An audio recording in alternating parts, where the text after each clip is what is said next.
Make it an inconvenience for them to miss you.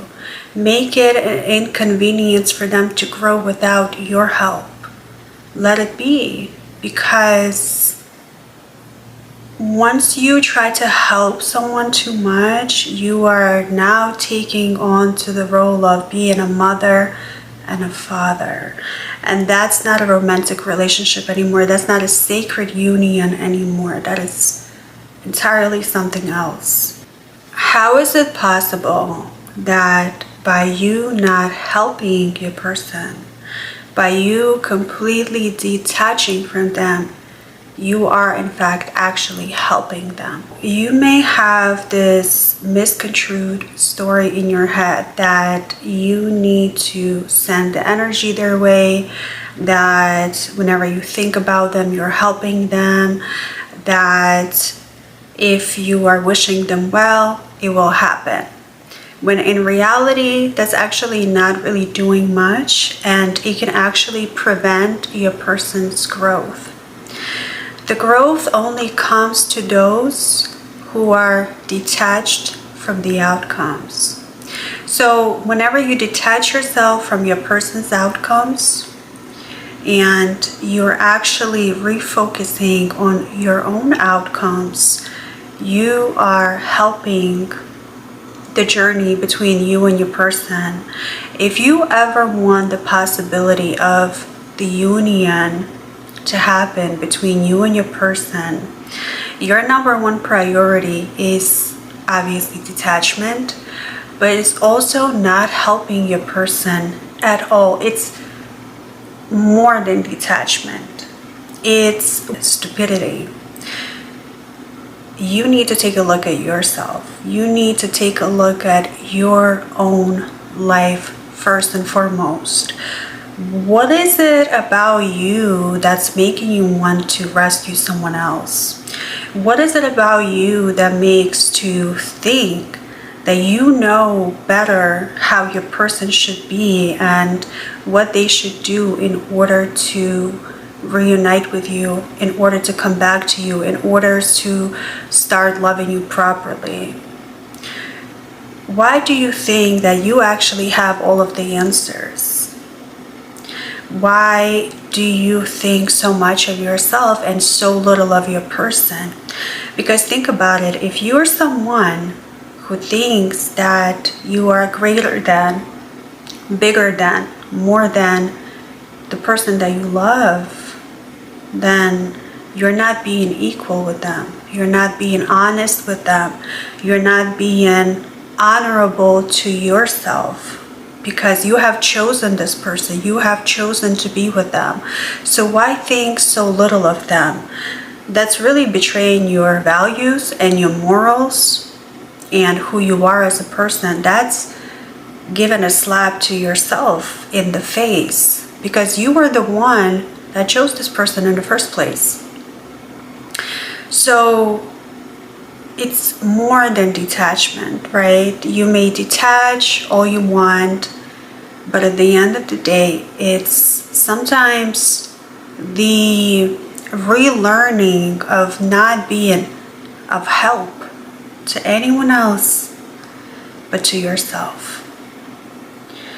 Because if you have been the savior, the helper, the one who comes to anyone's rescue, the one who thinks that you have all of the answers, the one who thinks that your way is the best way, it's actually, you are stuck in this loop of giving your energy away for free for people who not only will not appreciate it, they will not be able to use it to their advantage, because they never asked for it.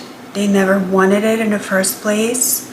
And that type of help is not helpful at all. It's imprisonment. It's limiting to their growth, to their potential. Every person wants to be an autonomous human being. Even though you may have your gifts, you may have your spiritual gifts, you may know that the way that they are living their life is not best for them.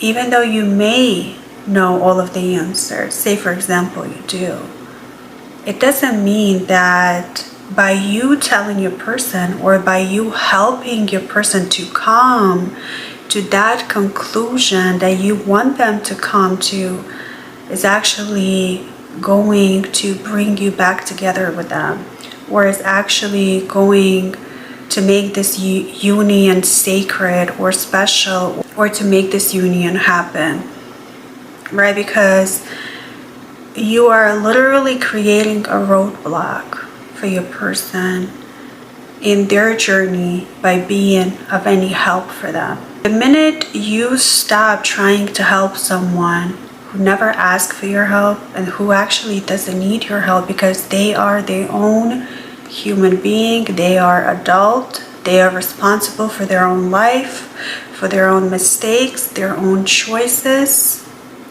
and you have to sit with that. You have to sit with the fact that someone did not choose you. That for some reason right now, they're not ready to choose you. And they have every right not to choose you. So giving someone else that opportunity to choose for themselves is what you are learning to do, and is what you need to be doing. Because think about it, the reason why you're doing this to your person is because you were never given a choice to choose. When you were younger, you were never given a choice to choose. You were never given a choice to think independently for yourself. You were never given a choice to actually be free and be creative and think of any way that you want to think.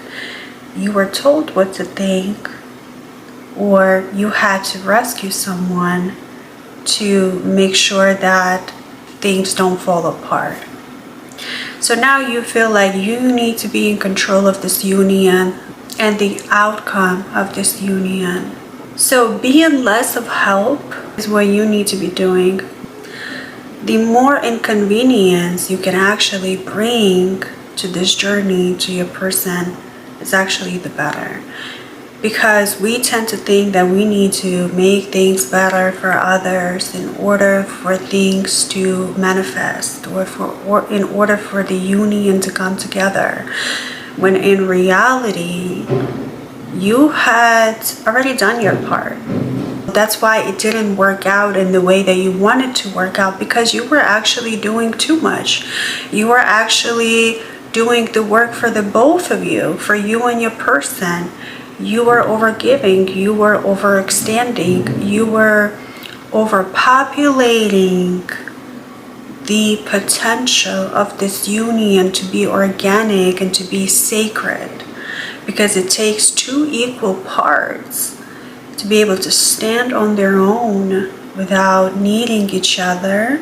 It doesn't mean that you never will need anyone, or that you will never could help someone, but you never even gave it a chance to be able to, for these two parties, you and your person, to actually be independent and to be able to sustain without each other.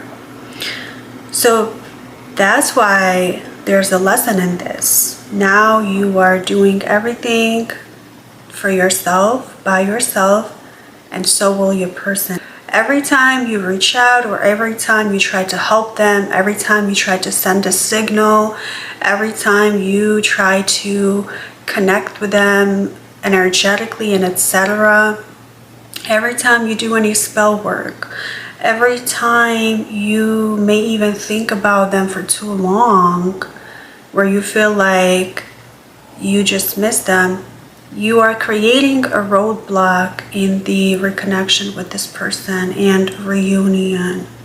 So if you ever want to actually have the possibility of being with this person, you have to stop being beneficial to them, in energetically speaking, spiritually speaking, just as friends even, because you have to give them the sense of loss, because they do realize your power and they do know that you can be helpful, but you have to give them the sense of loss of you, and you have to give yourself the chance to have the loss of control and the sense of inconveniencing someone else, the sense of being the inconvenience to someone. Make it an inconvenience for them to miss you. Make it an inconvenience for them to grow without your help. Let it be, because once you try to help someone too much, you are now taking on to the role of being a mother and a father. And that's not a romantic relationship anymore. That's not a sacred union anymore. That is entirely something else. So you have to really think about where you had learned these things from, and you have to rewrite that story about yourself and rewire your brain and your nervous system to feel about your person in a different way, in a different light, and to see them as an equal. Not to see them less than, not to see them that you complete them, not to see them as your other part that's been missing all of your life, but entirely autonomous human being who's maybe actually smarter than you are, who may be actually more spiritually gifted, who may be actually the one with the answers, not you. Because of this rethinking and rewiring is you actually having a chance for this reunion to happen. And once again, just pay attention to how you think about your person and about yourself, and detaching completely, focusing entirely on your life, on your journey, on what you need to work on, right? The things, all of the bad things that you would think about your person, think why you thought that if you had chosen them. Then why would you choose someone if you think that way about them? Why would you stay with someone if you thought less of them, right? Because you thought maybe you didn't deserve more, or because you have this grandiose sense of self. There could be many reasons for that, but this is an opportunity for you to get to know yourself, to reconnect yourself from a place of power, not from a place of I am convenient to other people, I am beneficial to other people, I am helping them, therefore I'm powerful. That's not how it works. The opposite of that is what makes you powerful: being inconvenient, being unsupportive sometimes, but not from a place of pushing someone away, but from giving the other person a chance to think for themselves and to act on their own journey without your help.